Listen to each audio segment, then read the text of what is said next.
Welcome, welcome, welcome to another episode of Walking with a Master.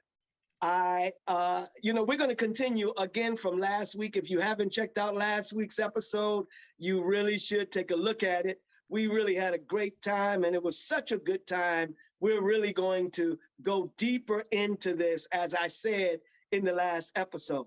Well, let me say, my name is Grand Master Abdul Azziz Muhammad, formerly known and even presently known by many as Grand Master Anthony Muhammad. And this show is dedicated to uplifting the connection between Dr. Moses Powell and his lineage and his family. So we have some wonderful, wonderful brothers on here, a part of the system, right in this training, but also they are associated with this Grand Master that I'm going to have in front of you, that's already in front of you, Grand Master Bill McCloud, a teacher of teachers here in the house today. We have Shihan, Glenn Gordon on with us. Hush, my brother, how you doing? Yes, good to be here. Yes. Great. And we have our brother also, Jason Rains. How are you doing, my brother? Yes, I'm doing very well, sir. Yes, man. Happy to be here. Nothing like being around martial artists. I'm excited. Yes, sir. And we have here, I left him for last, of course, not the least, that's for sure. Grand Master Bill McCloud. Hush, my brother, how are you? Sir. Man, well, listen. Yes, sir. Well, listen, everybody really loved that last episode last week, and we're gonna, try to bring it back to them again, just give them what we feel, what we understand, and we're gonna go a little deeper into some things about our big brother, our beautiful brother, and a champion, and I'm speaking of him as though he is still present with us, because he is. In the Quran it says this. It says those who fight or killed in the way of Allah, they are not dead. He said, nay, no, they are not dead. They are alive, but you perceive not. So we talk about him because anything that goes toward or that is for the upliftment of our people, and that is our people being lifted. And he was one that was being lifted, our brother Chadwick Boseman, and we have family of his present here today. And I want to get into this here, and I'm going to open it up by getting Grandmaster Bill to really open it up for these brothers here, so that I'm going to just sit over here and watch, because I'm excited about it. Grandmaster Bill, why don't you take it away here? Yes. Well, we have Shihan, Glenn, and Jason Rains. These brothers lived with him and went to school with him. They studied with him. They are artists in their own right. Glenn is a theater artist, and so is Jason. Jason has he's touring now with Set It Off, and Glenn has a program that he has on. If you haven't seen it, you guys got to go and check it. It's called I Wish Your Mother Would. It's a very good program that's very culturally oriented in terms of things that are happening contemporary around us in terms of gentrification and so forth and so on. All right. These brothers, when they came into the family, to the system, at a time Glenn trained with Soki and Shabazz, all right? And he's a consummate leg man. I mean, you're talking about legs and stuff, he got legs, right? When it comes to kicking, he could kick a hole in the air. You know? Awesome. So, well, one of the things that I didn't cover last time in terms of these brothers. When we first opened this school here, right? Jason and Chad came in to help assist and get in the school together. And the place was in an uproar with what was here and all of the things that we had to do. So, they, unconditionally, whatever was happening with them at the time, they dropped it and came in and assisted in cleaning and taking care of what had to be taken care of in the school. So we have a basement in the school, and it was like an area that, we was trying to figure out who could we get to come in to clean this area. Jason and Chad cleaned this bad boy so well that you could have sat on the ground and ate. So we still talk about that around here today and stuff. Their commitment to being a part of what it was, the family, and what we was doing at the time, it's like there's no words to really to say how powerful these brothers are in connection with Chad. So I'm gonna stop and let them tell you who they are and the things that they do as well in their relationship with our brother. Well, let me do this, and that's exactly where we're going to go. But I wanted to do this now. I know how much you love them and all of that good stuff, But when somebody that's not in the arena begins to talk about what you do, it's like someone. I play. I'm not a good practitioner in it, but I play djembe, right? And somebody, said, are you still playing them bongos? Because they don't understand that. So I want to get you, let's start with you, brother Glenn, Shihan. Tell me about, the theater, because Grand Master Bill said you what was it? A theater person or something, but come on, give it to me. Let us know. Jim, before we start, let me just interject this piece about this brother, right? Mm-hmm. So, and I think I mentioned it in the last go round about, they used to come and train in the dojo, and I've seen them as dojo brothers and martial, ascribing martial artists and that type of thing.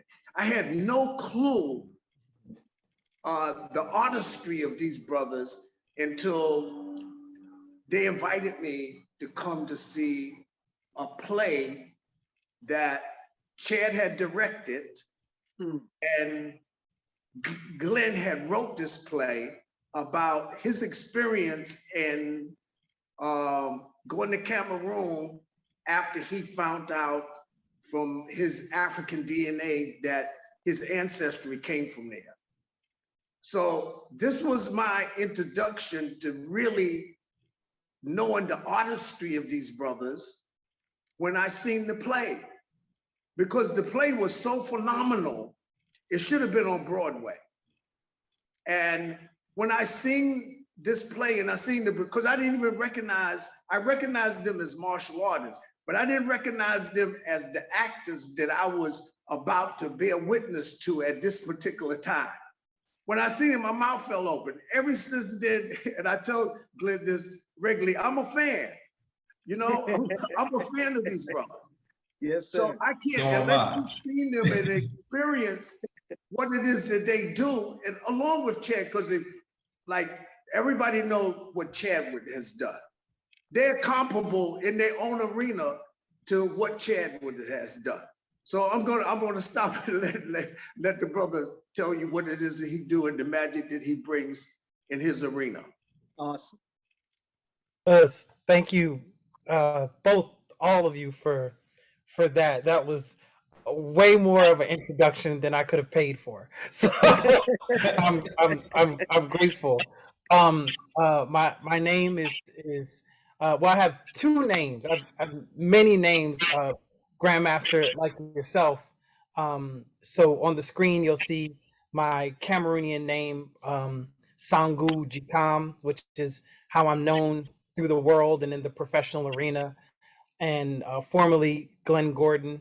I received my name in Cameroon from the 19th Bamoun King, Ibrahim Mbombo Njoya, in 2015. And much like we learned that some of the things that we are born with come from outside of our culture, it was an honor to have a name from within my culture to start to wear and to use. So I'm very grateful for that. But essentially, there's one specific aspect to get to the point of how Jason, Chadwick, and I are all connected. Aside from being Howard students and all there at Howard at the same time, we were part of the hip hop theater movement. So long before Lin-Manuel did Hamilton or In the Heights, there was a genre called hip hop theater that already existed. Part of it was created by students at Howard University. And Chadwick is one of the pioneers. It's important to note that because one of the ways Jason, Chadwick, and I are connected is Jason and I were in a play that Chadwick wrote and directed called Hieroglyphic Graffiti. And it was a contemporary version of the Osar-Oset story, or Isis and Osiris. Jason played Heru, he played Horus, and I played, well, at the time, I played a Teasley, but before that, I played the character Hobart, who was based off of Anpu or Anubis. That's significant because that was in 2002. So I was fresh out of Howard as a graduate, and it was one of my first professional jobs. And since then, I have worked in the hip hop theater arena as an artist, as an actor, and as a playwright, creating this type of work. I should say that hip hop theater is theater that uses DJing, graffiti, MCing, and the B-boy, B-girl to tell the story. So it doesn't feel like when you go to see Shakespeare or when you go to see Tennessee Williams. It feels like KRS-One. It feels like Rakim. Right. And it's also by, for, and about the culture. So we're talking about a cultural experience based in our traditions and our aesthetics. And that's also important too, because Grand Master Bill was talking about my other play, Redefinition. The way that I got into the VSK family was through Chadwick and Jason. So my foundation is actually Taekwondo. I'm actually celebrating 35 years this year of martial arts training. So I'm still young, still a baby in comparison to my teachers, but I started when I was 7, and then when I moved to New York, I was looking for a system to complement all the Taekwondo training I had. And I was also looking to train with Black people. And I came to see Jason and Chadwick's yellow belt test under Grand Master Bill. And I was like, oh my God, that's most people's black belt test. Yes. And I was like, that's the kind of training I want. And then actually in 2004 at Sabanim David Herbert's dojo, there was a seminar, and you were there, and Grandmaster Shabazz was there, and that was the only time that I face-to-face met Dr. Powell. And I was like, this is where I need to be. And I say that because fast forward to 2011, some of that training ended up in the play. And I was like doing side falls and, free sides while we had mats on the ground in the theater as part of the choreography of the show. So All of that is sort of a quick intro that connects Jason, Chadwick, and I. We are brothers from Howard University. We're brothers from hip hop theater, and we're brothers from martial arts. And Jason and I are looking to continue the extremely strong foundation that's been laid for us. Nice. Beautiful, beautiful, Question on beautiful. that. Yes, sir. Well, thank you for sharing that. I mean, that's drawing a lot of questions up, but I want to hear from our brother Jason, Yes, sir. so he can share his relationship and where he comes from with you all.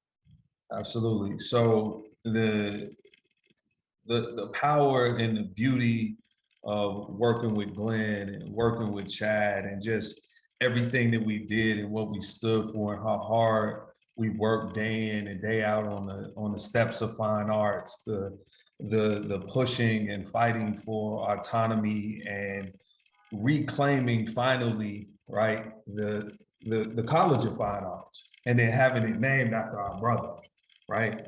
After being in the building and pushing for it and all of those things, right? So always looking to continue to contribute and give thanks and work towards creating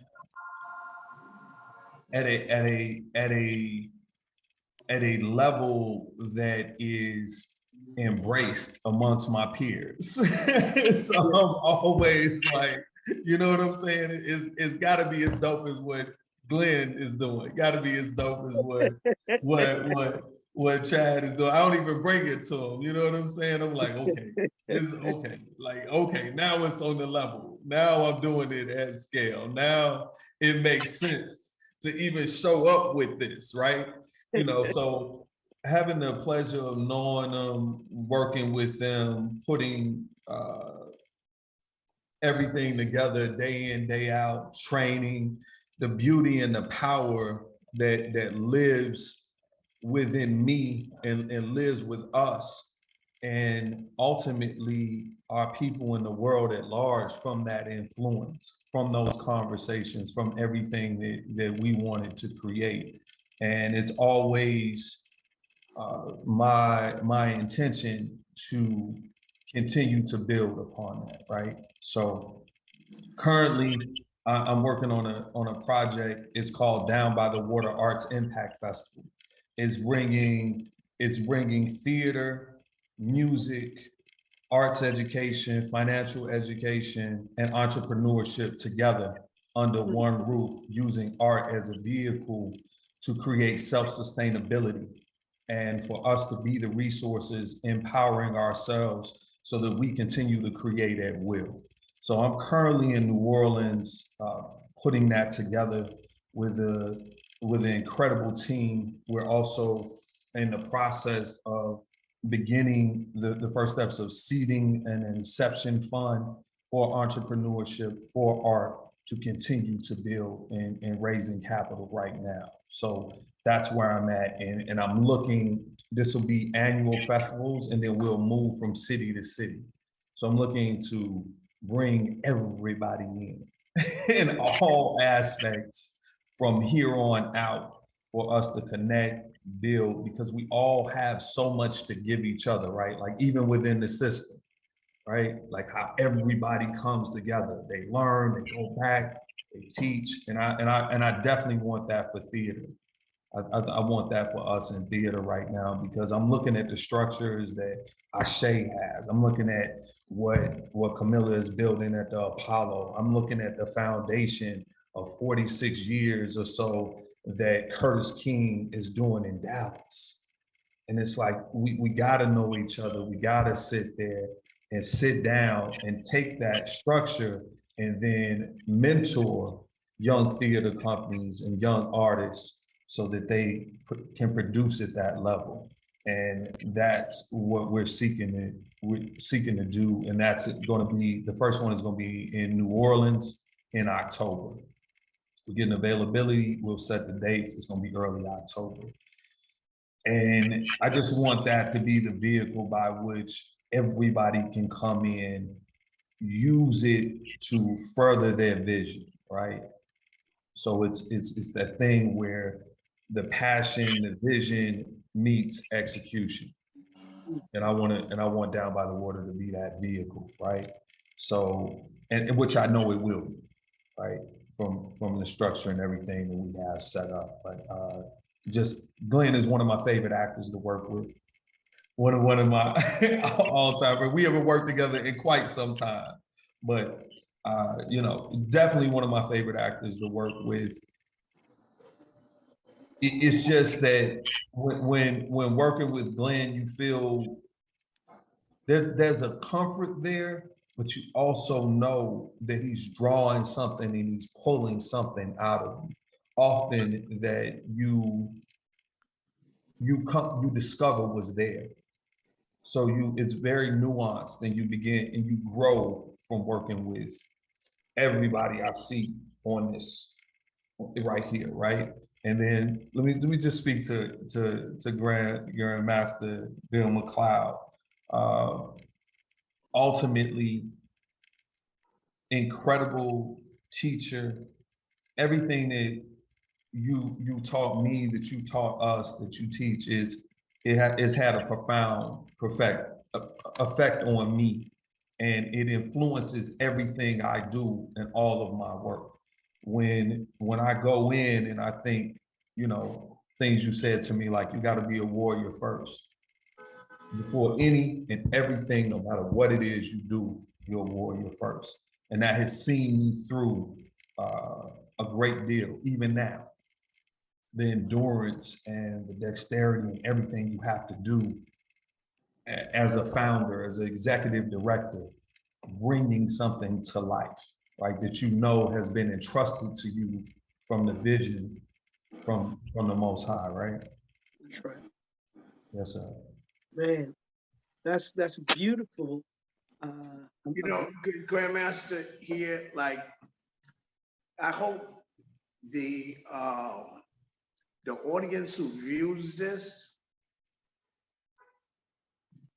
I hope that they are able to connect and see the connection of the continuation of these brothers here who are still here to carry on what Chad set in motion. And it's such a powerful thing to be able to recognize this energy. A lot of people never seen this trio together when we was on the mat, or socially, creatively, the whole nine. These brothers here, you know, Chad was, as I got it from them, his intention was not to be an actor. His intention was to be a director, right? And a writer. He's a director and writer, right? He got into acting. This shows you that's an extension of what I was saying before about how creative this individual was. So these two individuals here, they're on it. They may didn't get into the exact arena that Chad was in, but they're equal footing. So people who are looking at this need to really recognize the power of these brothers here. Glenn has done stuff with Common, you know, a lot of powerful people, right? So they're the continuation of culturally, and I got to keep emphasizing, I said that before, how cultural Chad was. And you heard Shihan speak about his cultural connection with the art and what he's bringing to the table. I hope the audience can really see and recognize how powerful that is. And wherever these brothers are, try to support them and seek them out, because they're the continuation of our brother. They're the ones he passed the baton to them. I think the other one is Logan that yes, we didn't mention. Yeah, you know, and phenomenal brothers, man, phenomenal spirits. that are here, you know, cultural on a level that's you know, no words to describe it. That's wonderful. I'd like to say also,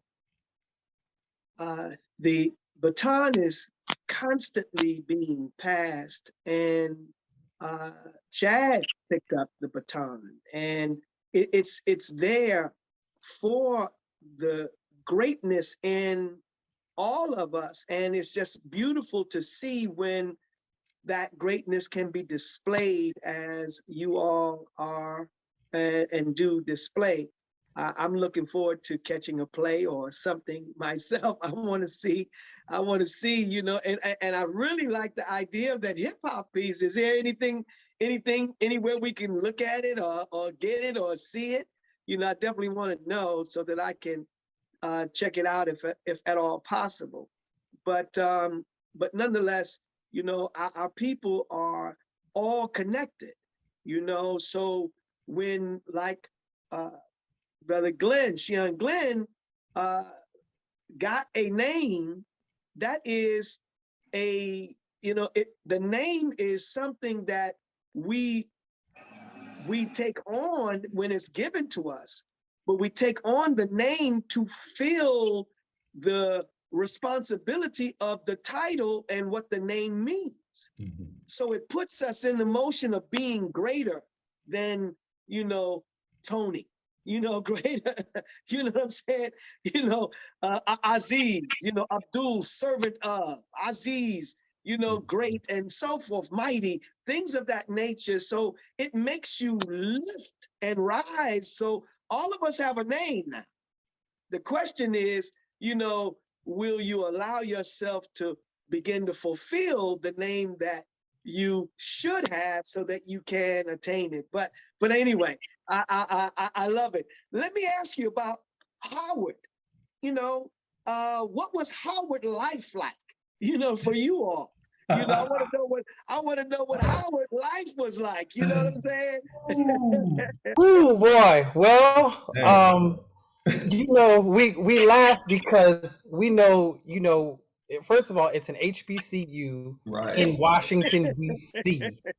So right there, that says a lot. But I think the time that we were there, so a lot of people have referred to the time that we were there, which was from the late 90s to the early 2000s, as a golden age for particularly the College of Fine Arts.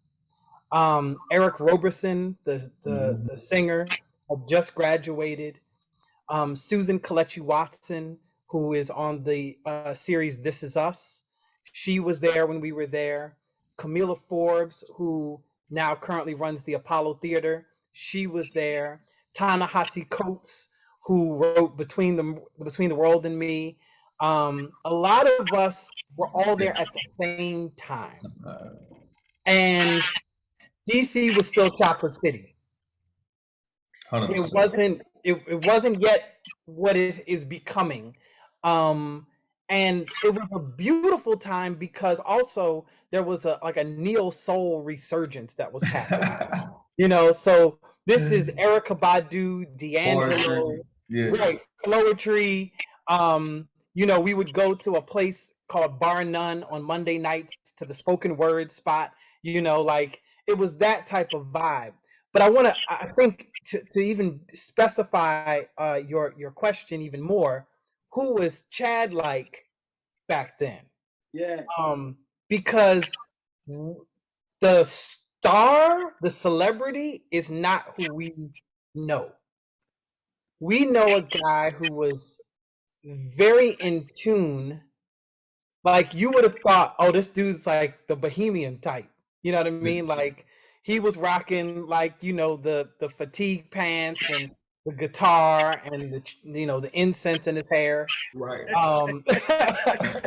But more importantly, he to me was what, when we think of our teachers who speak cryptically but drop a lot of knowledge, he was that at a very young age. Mm. And so you would go into a rehearsal process with him, and he would say, you may not get this now, but in time you will. and Jason's smiling because he remembers. Everybody would be like, "What does that mean? What is he talking about?" And that's because there was nobody else on campus who was taking ancient Kemetic science and putting it into a play. There was no one else who could literally pull. He could pull quotes from How to Eat to Live to an MC Light lyric and put them in the same text. And somehow he could make the Bible, the Quran, and Yoruba culture. He'll find the parallels. Yeah. And so it inspired me because he definitely took me like kind of under his wing. There were certain upperclassmen that took some of us who were freshmen under their wing. So you wanted to rock with certain people because they were like, you were like, oh, that's a good one. I ran to him, Susan. I was like, yo, y'all the only people I want to talk to. Right. Oh, in the whole theater department, because you wanted to be the best. Yeah. So if you wanted to be the best, then you had to rock with the best. And you found out which classes were they taking. I'm gonna take those classes. I don't care how early it is in the morning. I'm gonna take those classes because all the best are taking that class. Oh, that professor's really challenging. I'm gonna go train under that professor. It literally is the same reason why we got into VSK is because we were like, oh, that looks hard. I want to do that. You know. And then, you know, like I remember watching, and I'm connecting this back to the Howard question. I remember watching you and Grand Master Bill and Grand Master George Logan and Grand Master Shabazz. Everybody's doing demos, you know, of technique. And I was like, I can't see what's happening.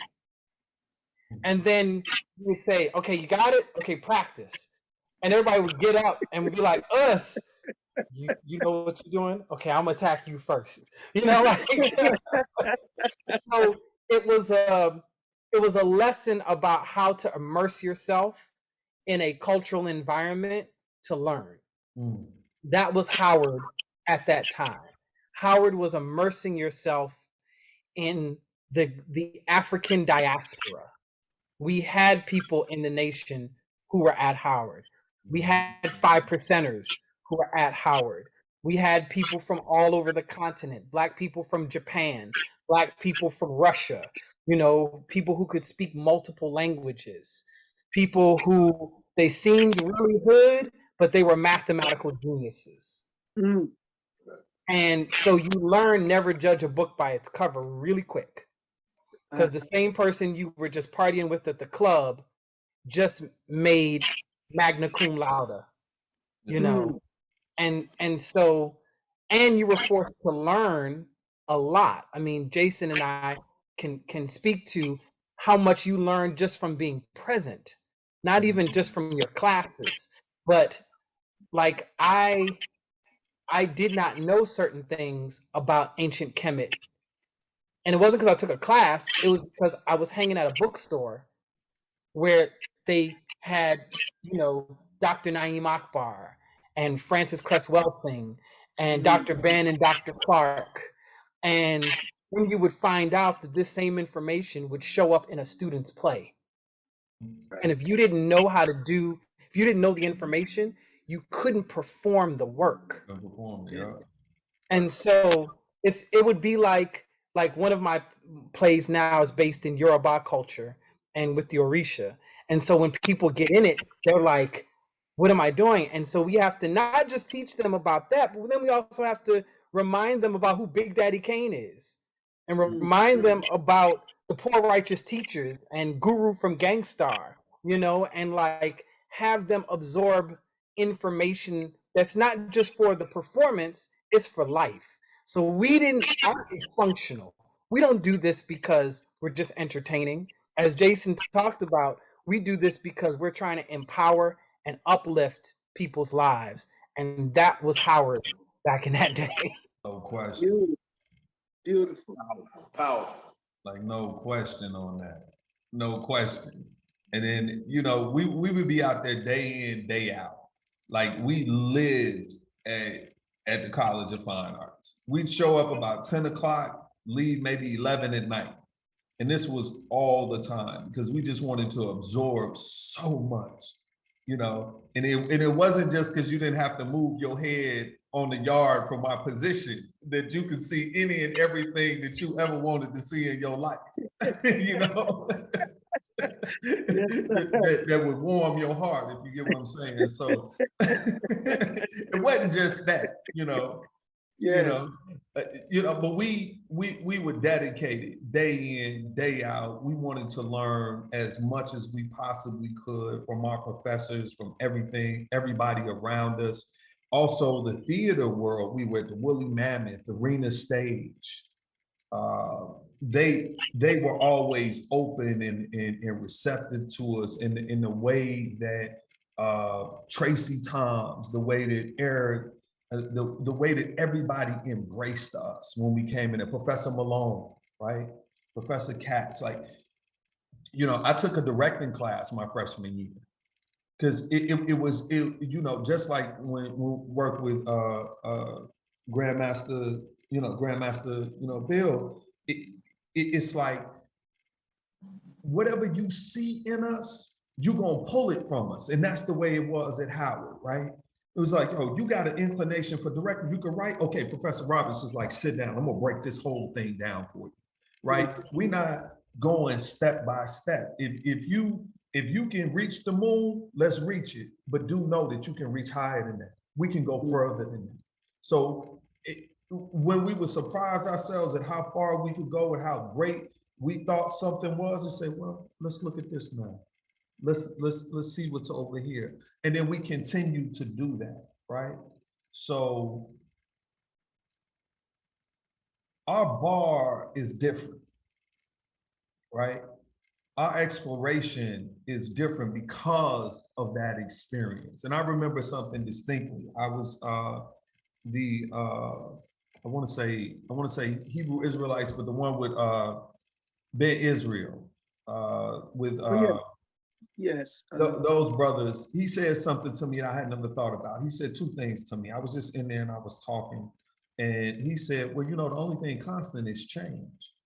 And then he was talking about the universe as a spiral, as opposed to the way we think of it, just going around the sun and kind of like expanding out, and just kind of, it was things like that happening on a daily, almost moment to moment basis.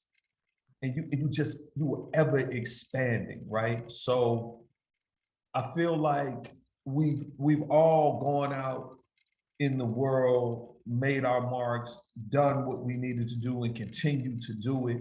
And there's a point where we're coming back together, right? And we're going to create that, introduce that, and have others come into and to know that, right? And so it was just a wondrous world, man. Because, you know, I'm from the South Side of Chicago, right? So I distinctly remember coming to Howard. I was 17, coming there, thinking like, yo, I made it. And it was a very real sense, because it was like, yo, I made it, man. I'm about to be 18 years old. I'm at Howard University. Look at this place. I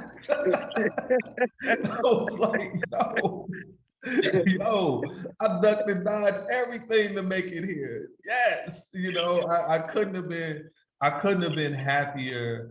And it was just love. It was just so much love, support, and we all believed in each other, right? We all knew that we were going to flourish. Beautiful. Let me ask, in terms of you all with Chad and whatnot, did you run into any real obstacles? You know, I know this is a Black college, right? But in other colleges, you have to contend with the negatives in a great way.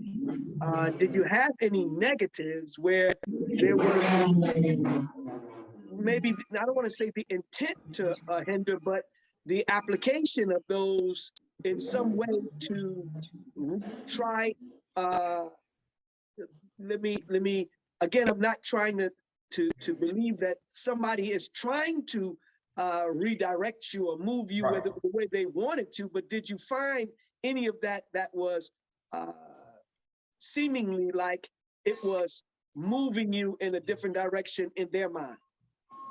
Well, certainly, I think, you know, Yeah. I'll talk quickly about it. Hip hop theater was not embraced by the Black theater world at first. You have to remember the Black theater world is the Negro Ensemble Company. It is August Wilson and Lorraine Hansberry and Paul Robeson and James Earl Jones. It's a particular type of theater that is done, and you go to a historically Black college to learn to do that, not this hip hop stuff. But we were saying, well, it's because of you that we learn to defy the odds. You know, like, case in point, Grand Master, the year before I got there, Chadwick, along with others, protested in the administration building at Howard because the administration was trying to merge the College of Fine Arts with the College of Arts and Sciences. And the students didn't want that because it might affect what degree you get. So Howard students are notorious for rebelling against the very administration that we're a part of. And even some of our professors, you know, shout out to the late great Al Freeman Jr., who was the chair of the theater department, and he played the Honorable Elijah Muhammad in the film Malcolm X. But he was our professor, and sometimes we did stuff and he didn't understand it. And sometimes we would have to remind them, all this defiance is what y'all taught us. So we're not trying to be defiant because we disrespect you. And we were also young, you know, we're in our late teens and early 20s, and we have a lot of fire and energy, and so we quick to tell somebody when we think they're wrong. But those were some of the obstacles that, you know, we learned, for example, that the Greeks would often write and direct their own plays. They didn't want directing majors at Howard to direct a play that they had written, even though we were taught the opposite, you know.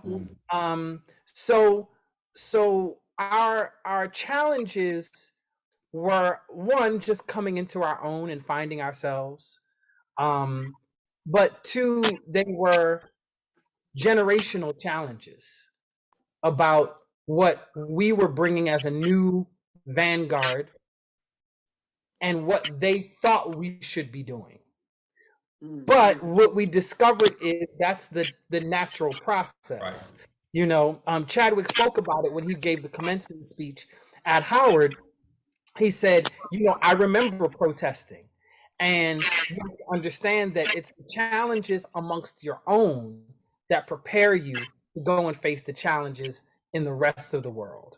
That is a lot less, you know, that's when the racism factor kicks in. And we didn't have to worry about that at Howard. It's a historically Black college. So if there was racism, it got quelled real quick. Right. You know, but those, I think that's just an example of some of the challenges that ultimately prepared us to step into the world. But Jason, I'll let you. Yeah, like I think one of the biggest challenges there was when, you know, they decided that they were going to merge the College of Arts and Sciences with the College of Fine Arts, and basically no longer be one of the only, if not the only, HBCU with a separate College of Fine Arts. You know, we were all dedicated to our work. We understood it, and we didn't feel like that we were being respected, or the art was being respected as it should have been respected by the administration. And I think it had a lot to do with funding, so on and so forth, and their approach to it. So President Swaggart was president at the time, and I think this may have been before you got there. We said, hey, everybody's on stage. This is what's going on. We're gonna shut down the A building. We're gonna be heard. We're gonna, just basically say this needs to happen right now. We need to change this, and this is not going to go unchallenged. So we literally, I took the microphone from the president of the university. Said, no, we have something to say, we're going to say it, and we shut it down. I think there was some type of ceremony they had. Colin Powell was on the stage, as a matter of fact. It was ridiculous. Awesome. Like, yes, Colin Powell was on the stage. Yes, yeah, Colin Powell's on the stage. He gave me this look like, man, do you even understand what I seen and what I could do right now? And I gotta just sit here. He was like, oh, you're lucky. You know what I'm saying? I remember the look, and then we continue. We shut the whole thing down, and it started off a chant, shut it down or something to that effect. And then we proceeded to the A building because we wanted to say, look, we want to create at the highest level. And why would you kind of impede that or step in the way of everything that we talked about, everything we just talked about? Why would you want to slow down that process or stunt the growth? And that's how we felt with the merger, right? So those that had came before, Glenn and Chad and Tracy Thoms and all of them, I felt like they had that golden age full impact of theater and everything that was happening there. And then I felt like the program changed after that, to a certain extent. And the beauty of it is, now the building is named after Chad. Now all of us, or Nicole Salter, Frenchie are teaching at the place. So, and they ushered in that resurgence, if you will, of what we know to be true, right? Jason, real quick, it's so interesting. It's very much like watching seasons of A Different World, Grand Master, where the people in season 1 who were the students, in season 6, they're now the teachers. Yes. And that's kind of what's so interesting. So because of Chadwick, it's no longer the Division of Fine Arts at the College of Arts and Sciences. It has returned to be the College of Fine Arts, and it's also named after Chadwick, which I think is kind of significant because it's incredible. And then our classmates are now the chair of the theater department and our professors training the next generation. So if you've watched A Different World from season 1 to the end, that's basically us. That's nice. That's awesome. I want to move you all up a little bit to the point that you got a chance to see Grand Master Bill. You may have been exposed to him in some kind of way before. Tell me, how did you exactly get exposed to him, and how was that process? Well, honestly, I was with one of my ex-girlfriends from back in the day. We were at Vegetarian's Paradise on West 4th, and this brother just came in, martial artist. He gave us a flyer, and he told us to go over there someplace on Albany. And he was like, they talking about I'm too young to be a professor. And he was all upset because, I don't know, he had some type of degree belt or whatever. And he was like, no, they won't make me a professor. So I said, okay. I was like, all right, we gonna go. And then I said, who I'm gonna get to come with me? And I was like, Chad, you wanna go? And he was like, yeah, let's go, let's look. And then we came in there, man. And when we walked in the door, I never forget it. It was the most, I had never seen anything like it. It was only black belts and Shihans on the mat. It was like there was nobody else. We couldn't understand it. We were like, man, this class is at this level. And then we came in as white belts, learning with them, and I never felt as though, we always felt as though sky was the limit. Whatever we could do, wherever we could go, white belt, whatever belt we had, if we could do it, it was available to us just because of who we were learning with and what we were around. And that was the introduction. It was like, who all was there? It was like Reg, Damien, I'm forgetting some people. Forever. Come on. When last time you been? It was, everybody was there and they were all like, okay, let's make them into something. And it was that mentality. Like, we're gonna make you the best. And that's what we demand of you. That's what we want for you. And that's what's best for you. And I've always felt that, and that has never changed. You know, Grand Master, listening to them is easy to teach people who come to be taught. Mm-hmm. It takes all of the sting out of your job. And they were like that. They came with that type of commitment. I mentioned it last time about Chad's commitment, Jason's commitment. The commitment that they made by coming in, you can't even understand what I said in the beginning, how they cleaned it. You've been to the school, you know the basement downstairs. They cleaned the basement where you could eat off the floor. Man. So that type of commitment, and then when they was on the mat, they had the same type of commitment. And then all of the things that they spoke about, the cultural things that they spoke about, used to sit with Chad and we talked about these things. So like, people see him as the industry, the film industry has made him. But what these brothers outlined about his cultural foundation is what people don't see of who it is that he was. His artistry was his artistry, but his being as a human being and his character and his moral integrity was something completely different. Yeah, and what you just said reminded me of the stances he took in his characters and even in the industry. For example, saying that T'Challa was not going to have an English accent. Why would he? They had never been colonized. The drums in the rehearsal process and all of that really shaped and made everything he was. He was not going to give it to him watered down. He was not going to say, I'm going to make this palatable for you because it's not your taste.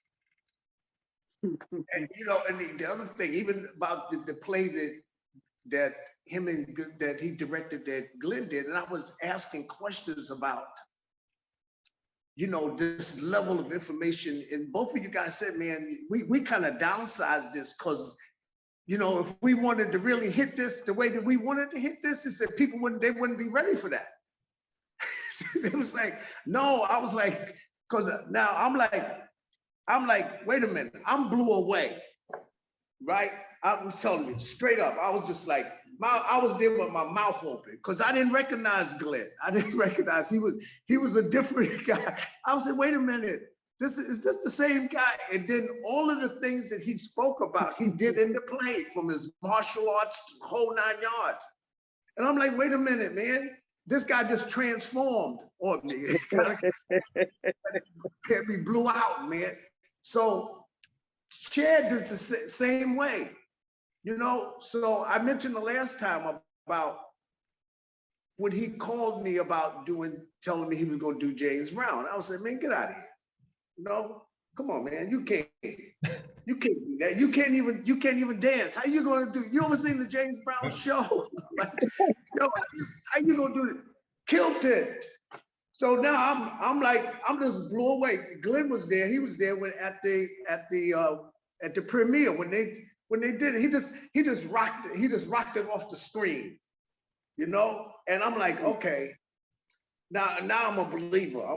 Like whatever they do, I'm a believer. So I'm a fan of these guys, not only of their artistry, of their character, and that says a whole bunch, man. That says like we're like family. I can't find any adjectives. And when we start talking about Chad, I have an emotional type of thing because we bonded. I don't know if anybody even understand what I'm saying in terms of that. It transcended, like it's beyond friendship and that type of thing. Like we bonded. And that's something that's, it's priceless. It's priceless. You know what I liked also that was said, first you said that you didn't even know, what they really did like, you know what I mean? And the beauty in that is that you didn't begin treating them any special way. You gave them the intro. You gave them the intro special. They had to clean the mat. They had to do everything. Everybody else. I'm like, yo, man, what are you talking about? Where you going? I was like, where you going? You got aspirations. What you trying to be, an actor and stuff like that? Until you seen it, the epic, I can't, I hope everybody can understand what I'm saying, because it was mind blowing. It was like, wait a minute, right? And then like after that, like Chad, people were telling me about Chad was on a couple of soap operas and things at the time. Oh, did you see Chad on this? I said, man, I don't watch that stuff. So I never seen him in that context, So, he would ask, because we bonded at the level culturally about the things that Shihan was talking about comedic stuff. So when he called me about the gods of Egypt thing, which he was like kind of dubious about doing, and then he told me all of the thing was in there, and I was like, go ahead, man. If Elizabeth Taylor can do Cleopatra, you could do Tahuti, that type of thing was thought that he was playing. But all of the other people there wasn't at that cultural frequency where his head was at when he seen it. So he was about to bow out. Then he said, then he went on and did it. And the community was up in arms against what they seen. And they went out and they was like kind of boycotting it. They was trying to get him to go and, speak on behalf of it. He refused. Like, no. That was that Howard thing again, right? That was that Howard thing again, right? He said, no, I'm not doing it. Not doing it. Not gonna happen. You know what I'm saying? So phenomenal human being, right?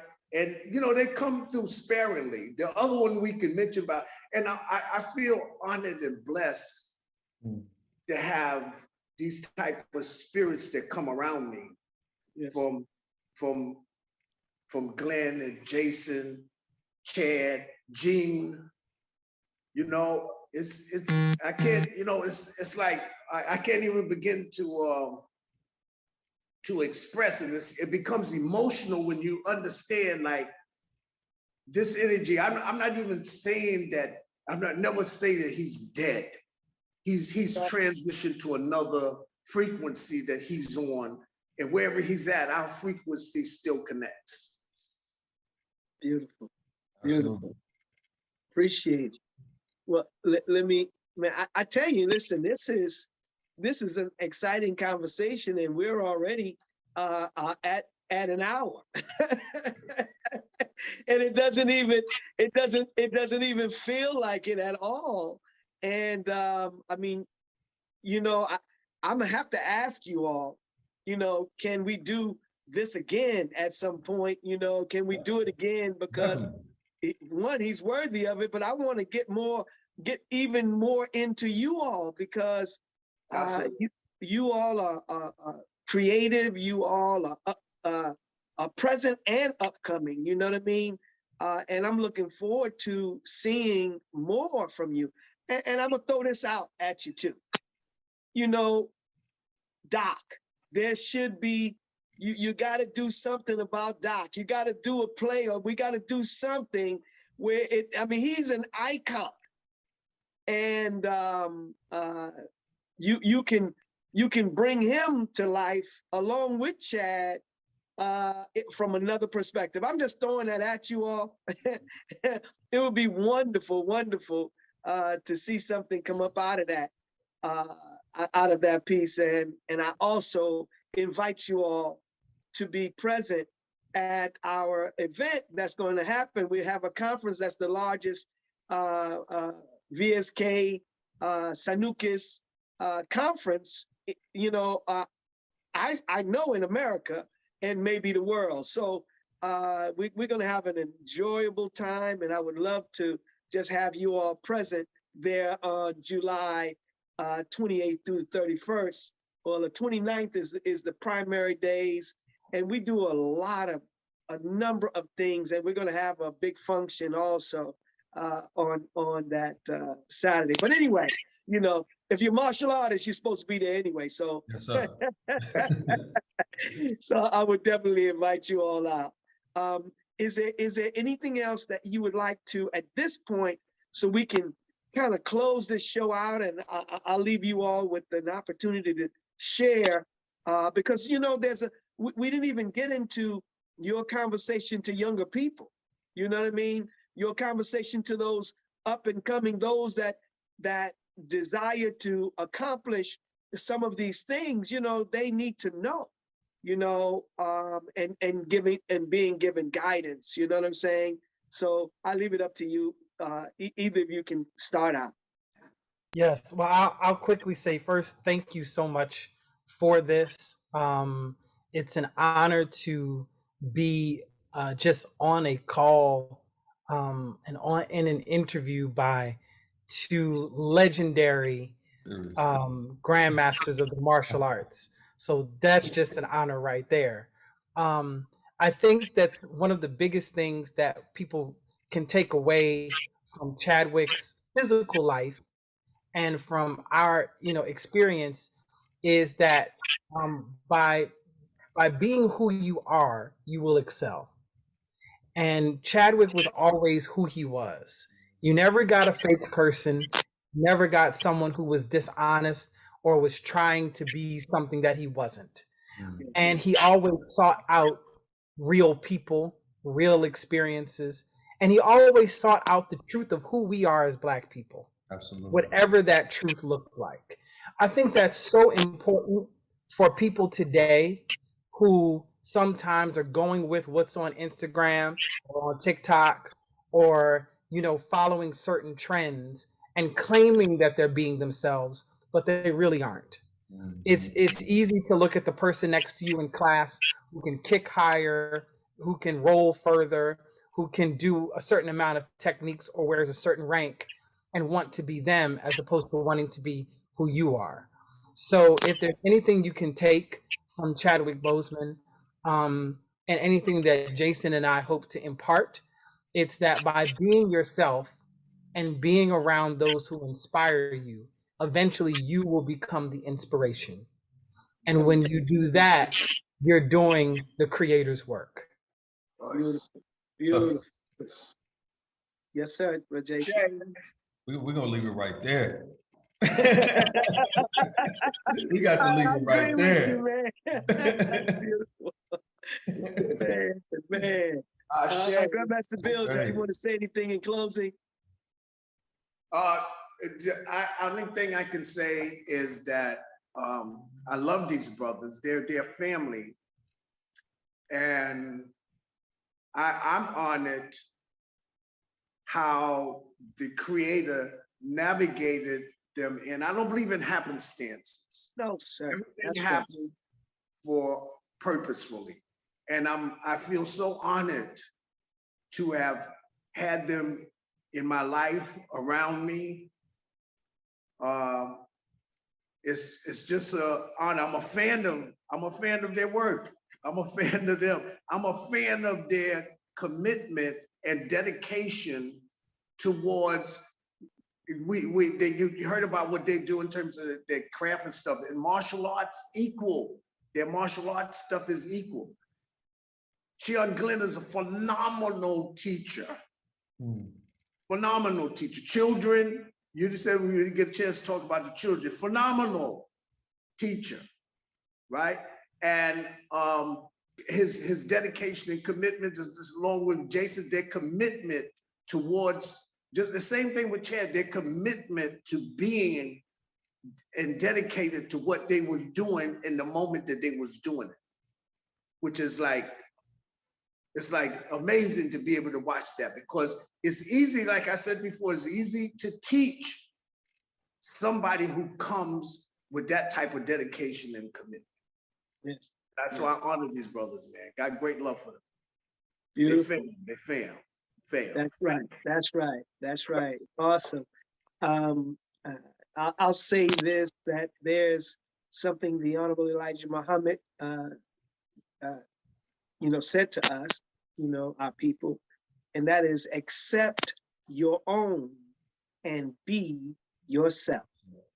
So that's what that made me to think about when you were mentioning it, accept your own and be yourself, because we're always trying to act like somebody else, be somebody else, as though we're not good enough to be like ourselves. So that's beautiful. That was beautiful what you said. And I want to say, I'm honored as well. This is not my natural forum. You know what I'm saying?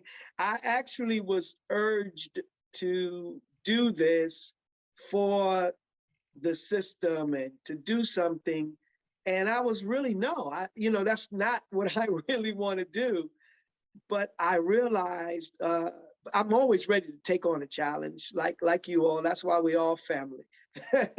But so I did, and as I was doing it, the first few times, it made me to understand more my brother, who I thought I already knew. I began to learn more, and it made me, and is continuing to make me hungrier and hungrier. And it lets me know that you think you know somebody until you start talking to them and they start sharing more and more with you. So I want to say that I'm so happy to really get to know you a little better. And I'm looking forward to learning you more and more. But as Grand Master Bill said, this is family. I want you to know that I love you too, because we also taught this, that when we've been taught about this by the Honorable Elijah Muhammad and the Honorable Minister Louis Farrakhan. He said, when you look at your brother, you're looking at God.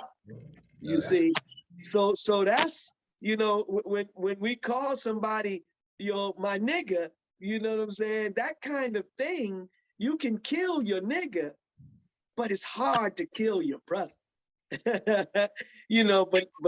But so anyway, I'm just saying that we are family and we are together, and I'm just happy to know you all. And my brother, he says that I'm jazz and he's rock and roll, but listen, y'all see how this man roll, how he walk, what the clothes he wear. He's jazzier than anybody that I know. No, we make music. That's what jazz and rock and roll do. It makes music. Come on now, you know what I'm saying? So I appreciate this brother here, man. I appreciate you. I love you, Grandmaster. And listen, you all, like y'all got into a private. You all that are out there listening, you were in a private conversation now. You better be happy that you got a chance to hear and experience from these brothers, because we were just sitting on the couch having a conversation, Right. and you got a chance to hear it, man. Enjoy what we've just heard. Make sure that you subscribe. Keep subscribing. But these are our brothers here. You all take care. Love it, man. Every student of a master here today, you reflect your master teacher. You want to walk like him. You want to talk like her. But you start by having an object in front of you that you admire.